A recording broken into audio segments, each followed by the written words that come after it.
Decir que tienes fe en Dios cuando todo sale bien es bastante sencillo, pero decir que tienes fe en Dios cuando las cosas se ponen adversas es la verdadera demostración de que tu fe en Dios es real. Y esto nos lo demuestra el capítulo 1 del libro de Éxodo, donde Jacob y sus 12 hijos pues fallecen y esa generación queda en el pasado, pero sus descendientes fueron fructíferos y se multiplicaron rápidamente, de modo que llegaron a ser un pueblo muy numeroso y fuerte y grande. Todo el país se fue llenando de israelitas.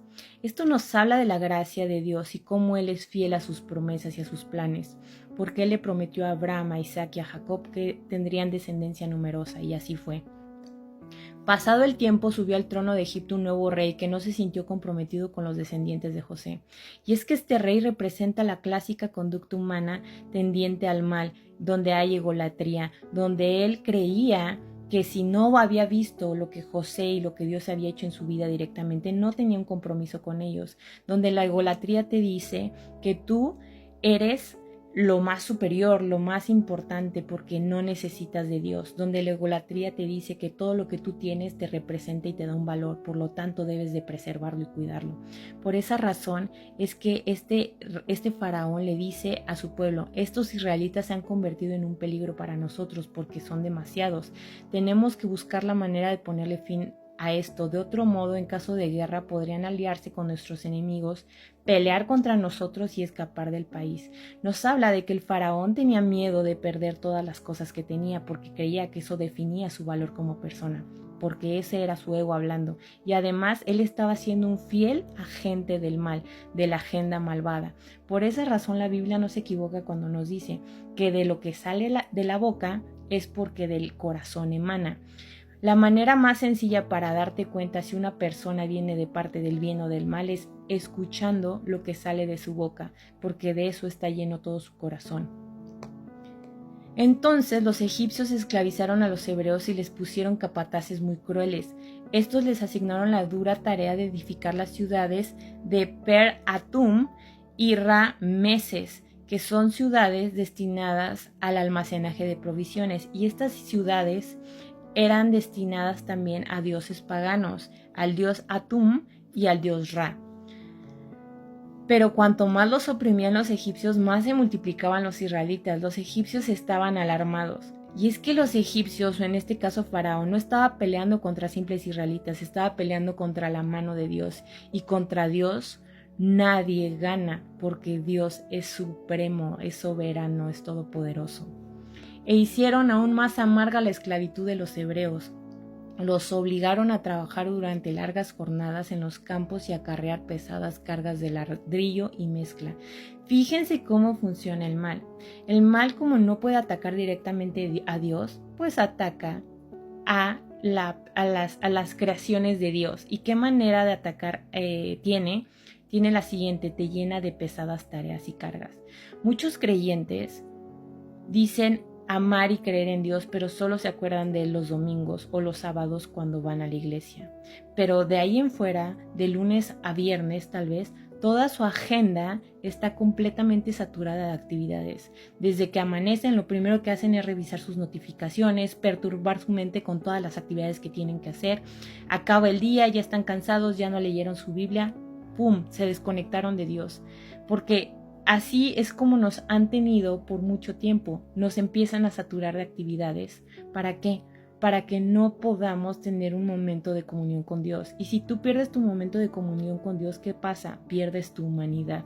Y la humanidad es esta semejanza que tenemos con Dios. La capacidad de tener empatía hacia otros, la capacidad de ser humanos, de poder ayudar, de ser fraternales. El problema es que cuando nos llenamos de actividades solamente pensamos en nosotros mismos, en lo que nos duele, lo que nos aqueja, nos volvemos egoístas. Y el egoísmo es lo que ha estado destruyendo y carcomiendo esta sociedad. Pero bueno, continuemos. Me emocioné con este tema porque, en fin. El faraón, rey de Egipto, ordenó a las parteras que atendían a las mujeres hebreas, dos, las cuales se llamaban Cifra y Púa. Casualmente estos nombres, Cifra y Púa, significan hermosura. Y van a ver por qué. Porque ellas estaban destinadas a cuidar el plan de Dios. Ellas serían una pieza clave para que se frustrara el plan o la agenda del faraón. Adicional a esto nos muestra la belleza que Dios refleja en las mujeres. Las mujeres para Dios somos importantes y hemos formado pieza clave también de la historia en la Biblia. Ahora, otra cosa importante que yo les decía, el Éxodo refleja lo que es un embarazo. Por eso es que desde el capítulo 1 nos muestran a 2 parteras. No quiere decir que ellas únicamente hayan sido las únicas mujeres parteras, porque Egipto era muy grande, pero tal vez ellas eran las líderes de las parteras de la época. Adicional a esto, este capítulo nos demuestra con ellas dos el poder del Antiguo y el Nuevo Testamento. Hacen una alegoría a esto y les voy a decir por qué. Porque mediante ellas se preservó la ley de Dios y también el cumplimiento de su plan soberano. Porque Faraón lo que quería era matar a los varones. ¿Qué pasaba si mataba a los varones? Los varones históricamente han sido los que permiten que subsista o continúe el linaje de su apellido o de su nombre.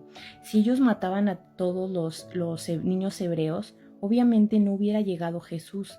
Por eso es que también en Mateo vemos que Herodes intenta hacer lo mismo, porque la agenda del mal está sometida a Génesis 3:15, donde Dios le advirtió a la serpiente que nacería aquel que le pisaría la cabeza. Por esa razón es que vemos que hasta hoy en día el mal está muy ensañado con los infantes, porque los infantes, al ser puros, son una verdadera creación a la imagen y semejanza de Dios. Por eso es que tal vez muchos cristianos estamos en contra del aborto, y perdón que lo meta, pero porque nosotros no somos quien para decidir quién nace y quién no nace. Todos tienen derecho a nacer y solo Dios es aquel que tiene la capacidad de juzgar a todos y cada uno de los seres que pisamos esta tierra. Pero bueno, continuemos. Las parteras tenían temor de Dios y desobedecieron a Faraón, pues permitían que los niños vivieran. Por eso la Biblia también hace mucho hincapié que maldito aquel que crea y confía en los hombres, porque nos da la indicación no que te rebeles en contra de las autoridades, pero que sí sepas que Dios es supremo y soberano sobre cualquier situación. No importa qué situación más atemorizante tú estés viviendo, si tú tienes temor y confianza en Dios, debes de saber que vas a salir bien librado de esa situación. Por eso es que cuando el faraón las cita a las parteras, ellas le dicen lo siguiente: Señor, las mujeres hebreas no son como las egipcias, son tan vigorosas que dan a luz antes de que lleguemos nosotras. Aquí muchas personas han tomado esto como que ellas mintieron, pero ¿qué tal si no mintieron? ¿Qué tal si en realidad estaban diciendo lo que estaba pasando y Dios, al ver el temor de ellas, empezó a hacer que las mujeres hebreas dieran a luz antes de que llegaran las parteras? De esa manera protegía a los varones y las protegió a ellas, porque ellas no querían matar a los bebés. ¿Lo han pensado? Pero bueno, Dios bendijo a las parteras por haber favorecido a su pueblo, así que los israelitas se multiplicaron hasta llegar a ser una nación poderosa. ¿Ven lo que les digo? Un embarazo, se multiplicaron. ¿Qué pasa en el embarazo? Hay una multiplicación celular.